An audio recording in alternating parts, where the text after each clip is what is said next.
Todo empezó con un maldito descorche. Fue el sábado pasado, en un restaurante pequeño de Toledo. Cena por nuestro aniversario, el 9º. Clara pidió un vino caro, uno que ni siquiera sabría pronunciar si no fuera porque lo había visto en una serie de Netflix. Yo la seguí el juego, como siempre. Pero fue el camarero quien cambió todo. Un tipo joven, simpático, con barba perfectamente cuidada y un acento madrileño forzado. Nos trajo la carta, recomendó el pescado, soltó alguna broma. Hasta ahí, normal. Pero cuando descorchó el vino y sirvió la copa de Clara, vi algo raro. No fue solo la sonrisa de ella. Fue la mirada de él. Una mirada que no era casual. Una de esas que uno lanza cuando ya conoce el cuerpo al que pertenece esa sonrisa. Fue rápido. 1 segundo. Tal vez 2. Pero lo supe. Me tragué esa cena como si fuera una piedra caliente. Cada vez que ella hablaba, él sonreía como si compartieran un chiste privado.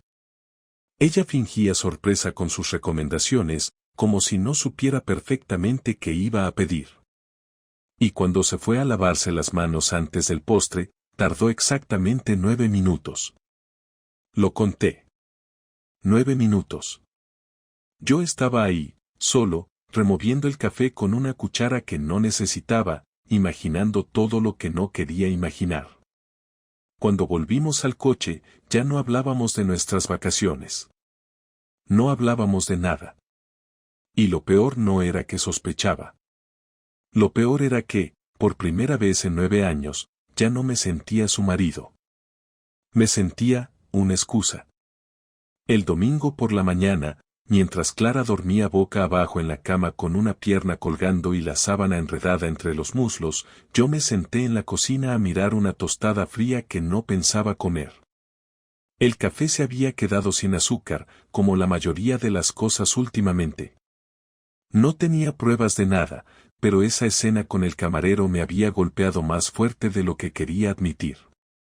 Durante años había soportado la rutina como cualquiera, cenas con silencios, sexo que ya parecía parte del calendario, domingos de sofá con series a medio ver, pero lo del restaurante no era rutina, era otra cosa.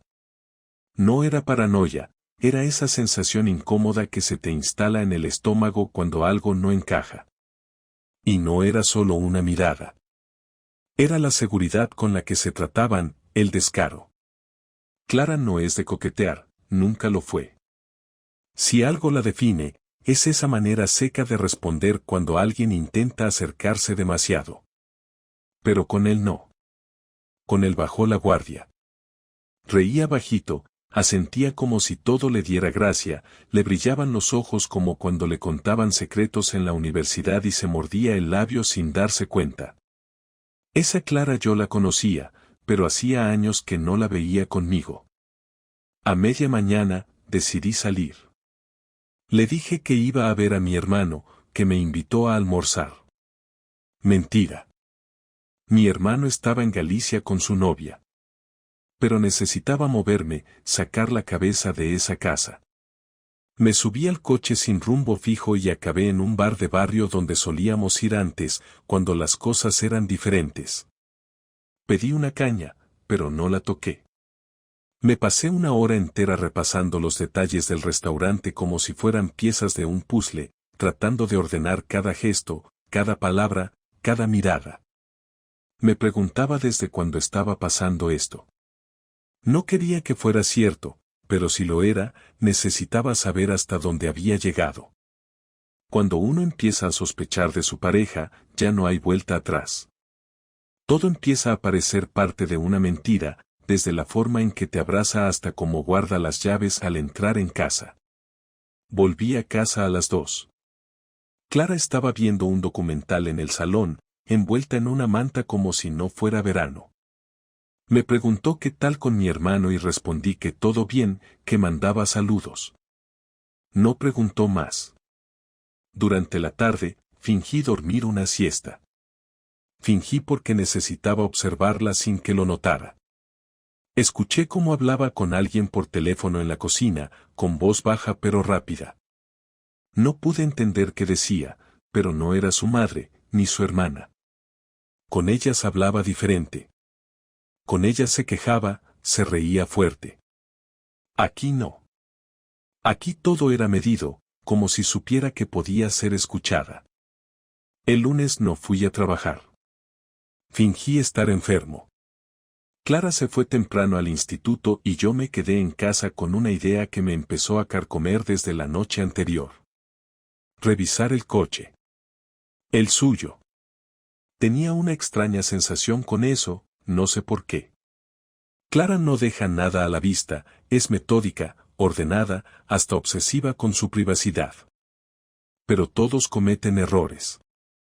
Abrí su coche con las llaves de repuesto. Revisé la guantera, nada. Los bolsillos de las puertas, un par de recibos, chicles, un bolígrafo mordido. Nada relevante. Pero al mover el asiento del copiloto, encontré una servilleta arrugada. No tenía nombre, no tenía dirección, solo dos cosas, una hora y un día. Jueves, 18:45. Eso era dentro de 3 días. La servilleta era de una cafetería del centro, la reconocí por el logo, uno bastante llamativo que parecía una mezcla entre una taza y una bicicleta. Nunca habíamos ido ahí juntos. Y si ella tenía una cita ahí el jueves por la tarde, no era conmigo. Me quedé quieto en el asiento, mirando la servilleta como si pudiera gritarme algo. No tenía sentido guardarla, pero Clara no era tonta, no dejaría pistas a propósito. O tal vez sí. Tal vez estaba tan confiada en que yo era incapaz de sospechar que ya no se cuidaba tanto. Volví a entrar a casa con las piernas temblando. El cuerpo me pedía correr, gritar, romper algo. Pero no lo hice. Me limité a guardar esa servilleta en un cajón de mi escritorio, junto con otras cosas que en ese momento no significaban nada, pero que podían empezar a cobrar sentido si esto seguía avanzando. Y por primera vez en mucho tiempo, decidí no decir nada. No aún. Si el jueves era lo que pensaba, tendría respuestas. Durante los siguientes 3 días me convertí en una sombra. Le hablaba lo justo, fingía estar mejor de mi gripe, le preparaba el desayuno como siempre y la escuchaba hablar del trabajo como si no estuviera esperando que se equivocara. Ella se comportaba como siempre, pero esa normalidad era lo más aterrador. Porque si de verdad me estaba engañando, entonces no se trataba de un error o de una aventura improvisada. Se trataba de una doble vida. Cuando llegó el jueves, fingí tener una reunión fuera de Valencia. Le dije que volvería tarde. Ella se mostró indiferente. Vale, pues yo aprovecharé para ir al centro, quiero mirar unas cosas. Lo dijo con tanta tranquilidad que me dieron ganas de escupirle en la cara. Pero me limité a sonreír y salir por la puerta como un marido obediente. A las 18:30 estaba sentado en una mesa del fondo de esa cafetería, con una gorra que no me favorecía nada y unas gafas de sol que compré en una gasolinera. A las 18:42, Clara entró. Y no venía sola. La vi entrar con una calma que me cabreó. No miró a los lados, no se notaba nerviosa, no revisó su móvil como haría alguien que está a punto de hacer algo sucio. Llevaba el pelo suelto, algo poco común en ella entre semana, y una camisa blanca que le quedaba demasiado bien. Caminaba segura, con paso firme, como si aquella cafetería fuera su salón. Detrás de ella venía el camarero. El mismo del restaurante. Mismo peinado, misma barba bien marcada, la sonrisa estúpida también. Iban hablando, él le dijo algo que la hizo reír. Una risa aguda, casi forzada, pero ella la dejó escapar sin preocuparse por el volumen. Eso fue lo que me dolió más. Esa comodidad, esa despreocupación, como si nada en su vida tuviera peso real, como si lo nuestro fuera algo que ya podía enterrar sin decírmelo. Esperé. No quise precipitarme. Se sentaron cerca de la ventana, pidieron café, hablaron como si se conocieran de toda la vida. Ella apoyó la mano sobre la mesa. Él no la tocó, pero se inclinó hacia ella con esa actitud de yo sé lo que estás pensando, y ella le siguió el juego. No necesitaba ver más. Me levanté sin pensar demasiado. Caminé directo a su mesa, y cuando ella levantó la vista y me vio, toda la sangre se le fue de la cara. No dijo nada. El tipo giró la cabeza lentamente, como si todavía no entendiera que yo era el marido. Lo miré a él primero, solo un segundo, luego volví a mirar a Clara. ¿Tienes algo que decirme?, pregunté, sin levantar la voz, pero con la mandíbula tensa. Ella abrió la boca, la cerró, luego soltó un no es lo que crees que me hizo querer volcar la mesa. Me senté frente a ellos sin pedir permiso. El camarero se quedó paralizado, no sabía si levantarse o quedarse. Le hice un gesto con la mano sin mirarlo. Tú te callas, le dije. Esto es entre ella y yo. Clara intentó tomar mi mano, pero la retiré. Seguía mirándola como si estuviera intentando resolver una ecuación, como si me faltaran piezas que ella se había encargado de esconder. No entendía nada. ¿Por qué ese imbécil? ¿Por qué aquí? ¿Por qué así? Marcos, por favor, escúchame, empezó a decir, bajando la voz. Esto no significa nada. Solo necesitaba. ¿Qué? Interrumpí. ¿Un cambio de menú? ¿Alguien que no sepa que roncas por las noches? ¿Un tipo que no te ha visto enferma, o triste, o con los pies hinchados después de caminar todo el día? No digas estupideces, contestó ella, con un tono que de repente me pareció demasiado conocido. No fue planeado, simplemente, pasó. ¿Pasó? ¿Como si se te hubiera caído el bolso? Me reí, seco, sin ganas. ¿Y cuántas veces pasó? Ella no respondió. Bajó la mirada. El camarero carraspeó como si estuviera buscando una salida. Me giré hacia él y me incliné un poco hacia adelante. Tú sabías que era casada, ¿no? Sí, pero ella me dijo que estaba mal con su marido, respondió, con esa voz pastosa de quienes creen que pueden justificarse con frases vacías. ¿Y eso te dio derecho a meter la mano? No es así, dijo Clara. Yo no soy una cualquiera. Esto no es lo que pensás.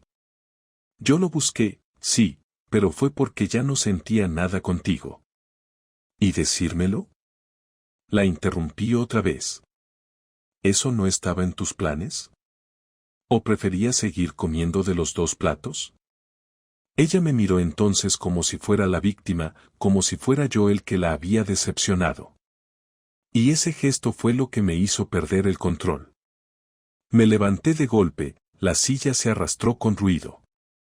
Golpeé la mesa con el puño abierto, no para asustarlos, sino porque no sabía qué hacer con las manos. El local se quedó en silencio por un momento. No me importó. ¿Sabes qué?, le dije mirándola fijo. No necesito más explicaciones. No quiero detalles. No me importa si lo hiciste una vez o 10. Lo único que me importa ahora es que ya no hay vuelta atrás. Te vi. Los vi. Y lo único que me queda es decidir cómo termino esto. Por favor, dijo ella, ahora con la voz más temblorosa. Podemos hablarlo en casa. No así, no aquí. ¿Hablarlo? Me reí otra vez. ¿Qué vas a decir? ¿Qué fue un error? ¿Que me amás igual? No me insultes. Me giré hacia el camarero, que ya no sonreía. Disfrútala, campeón, le dije. Tiene sus mañas, pero ¿sabes qué es lo peor? No es que me haya engañado. Es que ni siquiera lo hizo bien. Fue descuidada, obvia, barata. Clara se levantó también, furiosa. No tenés derecho a hablarme así. Ah, ¿no? ¿Después de esto? Después de ponerme los cuernos como si yo fuera un adorno en casa. Tengo todo el derecho del mundo. Me alejé sin mirar atrás. Afuera hacía calor, pero no sentí nada. Caminé sin rumbo por un rato, con las manos en los bolsillos, pensando si volver a casa o no. Sabía que me esperaría para intentar suavizarlo todo, pero algo dentro de mí ya se había roto. Y por primera vez, pensé en vengarme. No volví a casa esa noche. Fui directo al piso de Rubén, un amigo que vivía solo desde que su novia lo dejó por otro tipo con un perro. Cuando le conté que necesitaba quedarme unos días, no preguntó nada. Me tiró una manta y me dijo que tenía cerveza en la nevera. No hablábamos mucho, pero a veces el silencio era lo mejor. Esa noche no dormí. Cerré los ojos, pero en mi cabeza se repetía una y otra vez esa escena de la cafetería, Clara riéndose, el imbécil ese con su camisa de manga corta, y esa forma de hablar entre ellos que dejaba claro que no era la primera vez. No me dolía solo el engaño, sino el hecho de que ella pensara que yo era demasiado tonto para notarlo, que podía llevar esa doble vida sin que me diera cuenta, que bastaba con un par de besos fríos y cenas los fines de semana para mantener la farsa. A la mañana siguiente me levanté temprano. Fui a trabajar como si nada pasara. Nadie notó nada. Mi jefe me pidió unos cambios en una presentación y los hice sin decir una palabra. Me encerré en mi mundo, en esa rutina gris que ahora me servía como escudo. Pero mientras el día avanzaba, algo dentro de mí se activó. No quería ser el tipo que se va con las maletas y deja todo atrás. No quería desaparecer y que ella siguiera con su vida como si nada. Quería que lo sintiera. Quería que supiera que yo también podía jugar. Y no hablo de venganza romántica ni de buscarme otra. Hablo de arruinarle el teatro, de dejarla al desnudo frente a todos los que le creyeron su papel de mujer perfecta. Lo primero fue asegurarme de tener pruebas. Aunque lo que había visto era más que suficiente para mí, sabía que si esto llegaba a una separación legal, lo que importaban eran los hechos, no los sentimientos. Recordé que hace un año había instalado una cámara en casa, justo en el salón, después de que nos intentaran robar. La cámara grababa en la nube, pero Clara nunca se interesó por revisar esas cosas. Entré en la aplicación desde mi portátil y comencé a revisar las grabaciones. Tardé más de 2 horas, pero ahí estaba. El tipo entrando a nuestra casa un jueves por la tarde. Ella cerrando la puerta detrás de él, quitándose los zapatos, caminando hacia el sofá. No hacía falta ver más. Todo estaba claro. Guardé los videos, los pasé a una memoria USB y los metí en un sobre. No sabía aún qué haría con ellos, pero tenerlos me daba una sensación de control. Después llamé a Laura, la hermana de Clara. No nos llevábamos especialmente bien, pero sabía que siempre había tenido una relación complicada con ella. Le pedí tomar un café, sin decirle nada más. Aceptó. Nos vimos en una cafetería cerca de su trabajo. Cuando llegué, ya estaba sentada, mirándome con esa cara de sospecha que tenía desde que nos conocimos. Me senté frente a ella, dejé el sobre la mesa y le dije que necesitaba 5 minutos. No interrumpió. Le conté lo que había pasado, lo que había visto, lo que había grabado. No hizo preguntas. Cuando terminé, abrió el sobre, vio una parte del video y luego me lo devolvió sin decir nada. Me miró fijamente y dijo, sabía que algo raro pasaba. Me lo imaginaba, pero nunca pensé que fuera tan idiota como para hacerlo en vuestra casa. Le pedí que no le dijera nada a Clara, al menos no todavía. Solo quería que lo supiera, que entendiera que esto no se iba a quedar entre nosotros. Me levanté, le agradecí el tiempo y me fui. El siguiente paso fue más delicado. Sabía que Clara estaba muy bien vista en el instituto donde trabajaba. Llevaba años ahí, tenía buena relación con los padres, con la dirección, con casi todos. pero también sabía que tenía una relación especialmente cercana con el jefe de estudios, un tipo con el que yo nunca me llevé bien porque era de esos que hablan con un tono paternalista aunque seas mayor que ellos. No tenía pruebas de nada entre ellos, pero algo me decía que si el camarero no era el primero, ese podría haber sido el anterior. No me interesaba hundirla laboralmente, pero sí quería romperle ese escudo social que había construido a mi costa. Preparé un correo desde una cuenta nueva, anónima, y redacté un mensaje breve, sin insultos ni amenazas. Solo decía que una profesora del centro mantenía relaciones con un hombre ajeno a su matrimonio, dentro de su domicilio familiar, y que tenía pruebas. Adjunté una captura del video, sin mostrar rostros, solo lo suficiente para levantar dudas. Lo envié al correo general del instituto, al jefe de estudios y a 2 madres que conocía de Lampa. No esperé respuesta. No la necesitaba. El daño ya estaba hecho. El último paso fue en casa. Volví un lunes por la tarde, cuando sabía que ella estaría corrigiendo exámenes. Entré con mis llaves, agarré una maleta y empecé a guardar mis cosas. Ella bajó las escaleras, sorprendida, pero no dijo nada. Me miró en silencio mientras metía camisetas y cargadores. Finalmente, se atrevió a hablar. ¿Vas a irte sin más? No, Clara, respondí sin mirarla. Ya no tengo nada más que hacer aquí. Pero no te preocupes, que no vas a olvidarte de mí tan fácil. ¿Qué significa eso? Cerré la maleta, me puse la chaqueta y caminé hacia la puerta. Antes de salir, me giré. Significa que ahora te toca a vos explicarle a todo el mundo quién sos realmente. Buena suerte con eso. Y salí, sin mirar atrás. Pasaron 4 días sin que le respondiera las llamadas ni los mensajes. Algunos eran agresivos, otros intentaban sonar arrepentidos, pero todos tenían ese tono de control disfrazado de preocupación. No los borré. Los escuchaba por la noche, una y otra vez, no por nostalgia, sino porque quería grabar en mi cabeza cada palabra que usaba para manipular, justificar, evitar. Cuando finalmente decidí verla, no fue por querer cerrar nada emocionalmente, sino porque sabía que tenía que dejar las cosas claras antes de avanzar. Ella seguía en nuestra casa, la misma donde ahora todo parecía ajeno, como si los muebles y las paredes también hubieran estado del lado de la mentira. Le escribí un mensaje escueto: mañana, a las 18. Estaré en casa. Solo quiero hablar. Una vez. Respondió a los 5 minutos con un estaré allí.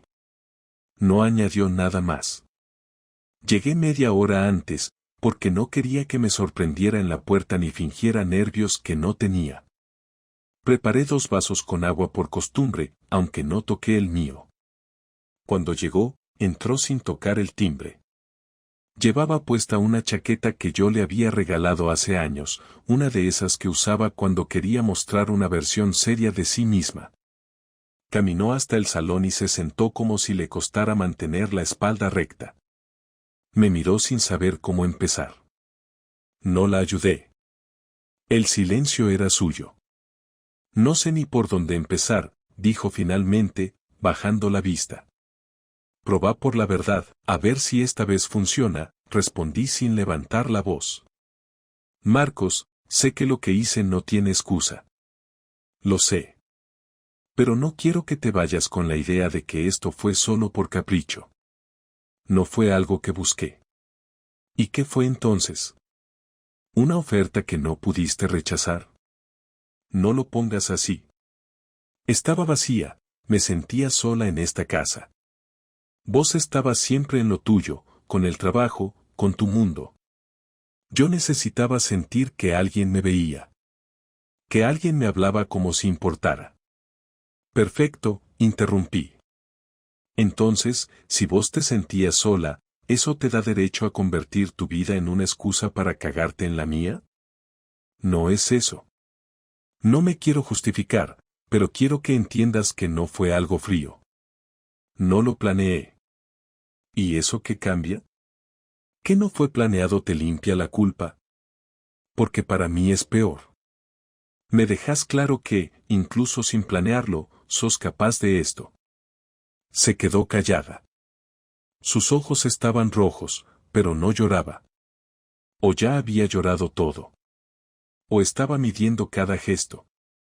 Yo ya no sabía cuándo su cara era auténtica y cuándo actuaba. Esa era otra parte de todo esto, la duda permanente. ¿Por qué si me había mentido tan bien durante tanto tiempo, cuanto más había sido teatro? ¿Por qué en nuestra casa? Le pregunté. ¿Por qué traerlo acá, a este sofá, a este espacio? No pensé que... No sabía que ibas a descubrirlo. Claro. Porque si no me enteraba, todo seguía. Vos seguías viniendo acá, durmiendo conmigo, comiendo conmigo, mientras te limpiabas los labios con disimulo. No seas cruel. No soy cruel. Vos fuiste cruel. Yo solo estoy tirando las fichas sobre la mesa. Se hizo un silencio incómodo. El reloj del comedor marcaba las 6:20. Pensé en lo simple que habría sido que esta conversación no existiera, que esta cita fuera para ver una serie o pedir algo de comer. Pensé en lo fácil que era destruir algo que había llevado años construir, y en lo imposible que era volver a levantarlo. Ella se inclinó hacia adelante, con los codos sobre las rodillas, y por un momento pareció de verdad derrotada. ¿Qué pensás hacer ahora? Preguntó con la voz apagada. Voy a pedir el divorcio. ¿Tan rápido? Sí. Porque no tengo motivos para dudarlo. Porque vos me diste todas las razones. Porque no quiero compartir el aire con alguien que decidió borrarme sin siquiera tener el valor de decírmelo. ¿Y qué hay de lo nuestro? Lo nuestro murió el día que vos decidiste mentirme. Tal vez antes. No lo sé. Pero el punto es que, aunque ahora quisieras volver atrás, aunque suplicaras, no queda nada. ¿Y si me arrepiento? Entonces te arrepentís. Pero eso no cambia el hecho de que lo hiciste. Y yo no soy alguien que se queda con quien lo traiciona y después dice perdón, fue un error. Se secó los ojos, aunque no había lágrimas. Tal vez era costumbre. Se levantó despacio, como si esperara que yo dijera algo más. No lo hice. Caminó hacia la puerta, se detuvo con la mano en la manija. Espero que algún día puedas perdonarme, dijo sin mirarme.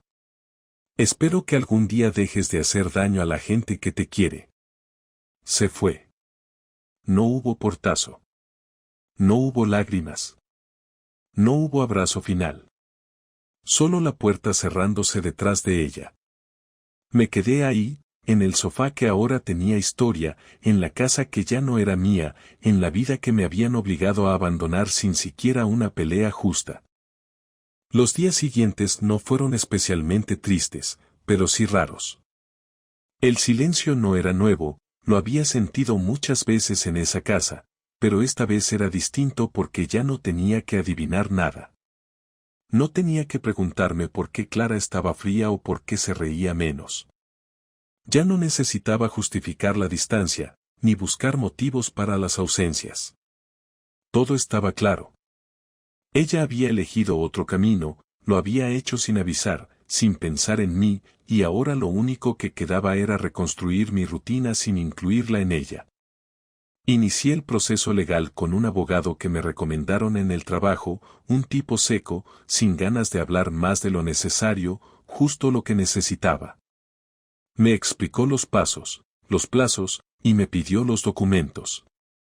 Le entregué todo en una carpeta azul y le dije que quería que el trámite fuera limpio y rápido.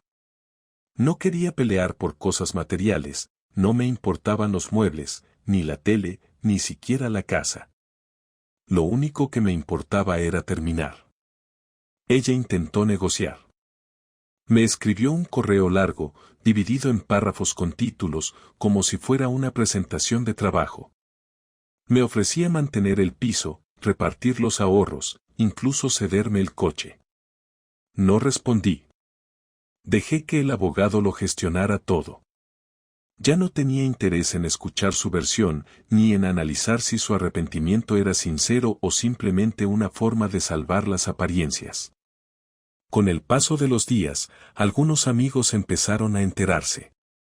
Unos llamaron, otros mandaron mensajes, y otros simplemente desaparecieron. Eso también me ayudó a ver con claridad. Hay gente que prefiere no involucrarse, que prefiere no elegir bando, y eso está bien, pero yo ya no quería cerca a nadie que pensara que esto había sido un malentendido. Rubén, el amigo con el que me quedé al principio, fue uno de los pocos que no preguntó más de la cuenta. Me ofreció el sofá el tiempo que hiciera falta, y cuando vio que yo ya no necesitaba hablar, simplemente me dejaba a solas. Volví a dormir en casa de mis padres un par de semanas, hasta que encontré un estudio pequeño, cerca del río. No era bonito, ni luminoso, ni barato, pero era mío. Cada cosa que puse en ese sitio la elegí yo, desde los cubiertos hasta las sábanas. Dormía mal, comía poco, pero no sentía tristeza, sentía alivio. Alivio de no tener que fingir que todo estaba bien, de no tener que mirar de reojo el móvil de mi pareja, de no tener que leer entre líneas lo que ella no quería decirme. Un mes después de que firmamos los papeles, Clara me pidió vernos. Acepté porque ya nada me afectaba. Nos encontramos en una cafetería del centro, no la misma de aquel día, otra más neutra. Llegó 10 minutos tarde. Me saludó con un beso en la mejilla que no respondí. Se sentó y pidió un té. Yo pedí nada. Me preguntó cómo estaba. Le dije que bien. Hizo una pausa larga antes de hablar. He estado pensando en todo esto, dijo mientras miraba el vaso, sin tocarlo. En cómo pasaron las cosas, en cómo me comporté. Y no busco perdón, ni que me entiendas. Solo quería decirte que me equivoqué. Que si pudiera volver atrás, haría todo distinto. ¿Y eso para qué me lo decís ahora? Le pregunté sin dureza, sin emoción siquiera. Porque me di cuenta de que perdí algo que no voy a volver a tener. Y no hablo de la relación. Hablo de vos. De cómo me mirabas, de cómo confiabas en mí. Eso no vuelve más, Clara. Lo sé. Y lo acepto. No lloró, no intentó tocarme la mano, no hizo una escena. Terminó su té en silencio y se levantó. Me agradeció el tiempo, dijo que esperaba que la vida me tratara bien, y se fue. No la volví a ver desde entonces. Me enteré por terceros que pidió una excedencia en el trabajo, que dejó de ir al gimnasio donde nos conocimos, que vendió el coche. No quise saber más. Tenía bastante con mis propios asuntos. Empecé a salir los fines de semana, a reencontrarme con gente que había dejado de ver por estar encerrado en esa relación. Me apunté a clases de cocina, aunque no por necesidad, sino porque necesitaba hacer algo que no tuviera nada que ver con lo que fui con ella. Nunca fui un hombre espiritual ni dado a grandes reflexiones, pero esta experiencia me enseñó algo que no había querido aceptar antes. No todo se rompe de golpe. Hay cosas que se van desgastando lentamente, y uno elige no mirar para evitar enfrentarse a la verdad. Yo lo hice. Vi señales. Las ignoré. Preferí pensar que todo era una etapa. Me equivoqué. Y ese error me costó años de confianza, de energía, de tiempo que no vuelve. Pero también aprendí a decir basta. Aprendí que no se negocia con la dignidad. Que el amor, por más fuerte que parezca, no puede sostenerse solo si uno de los dos lo arrastra. Hoy no estoy mejor ni peor que antes. Estoy distinto. Más atento, más tranquilo, más selectivo con lo que permito en mi vida. No tengo pareja, no estoy buscando. Estoy reconstruyéndome sin prisa, sin ansiedad, solo con la certeza de que la próxima vez, si es que la hay, no voy a regalar mi confianza tan fácil. No por rencor, sino por respeto a lo que aprendí.